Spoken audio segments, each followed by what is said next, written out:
സമയ ദൃശ്യങ്ങളാണ് ഇപ്പോൾ നമ്മൾ കണ്ടുകൊണ്ടിരിക്കുന്നത്.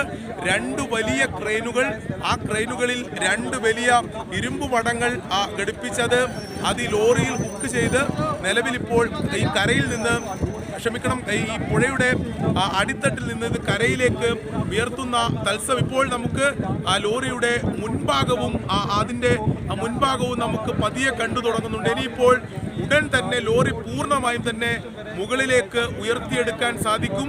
വളരെ ശ്രമകരമായുള്ള ദൗത്യത്തിനാണ് ഇപ്പോൾ പരിസമാപ്തി ഉണ്ടാകുന്നത്. ഈശ്വർ മാൽപ്പി ഉൾപ്പെടെ നേതൃത്വം നൽകിയ ദൗത്യം ഇപ്പോൾ അതിന്റെ നിർണായക ഘട്ടത്തിൽ, അല്ലെങ്കിൽ അത് വിജയം കണ്ടു എന്ന് നമുക്ക് ഇപ്പോൾ പറയാൻ സാധിക്കും. നേരത്തെ പറഞ്ഞതുപോലെ ഷിരൂരിന് സമാനമായിട്ടുള്ള ഒരു ദൗത്യം, ആ ദൗത്യമാണിപ്പോൾ വിജയം കണ്ടിട്ടുള്ളത്. ഷിരൂരിലും നമ്മൾ ഇതേ ഒരു റിസൾട്ടാണ് നമ്മൾ കാത്തിരിക്കുകയും ചെയ്തത്.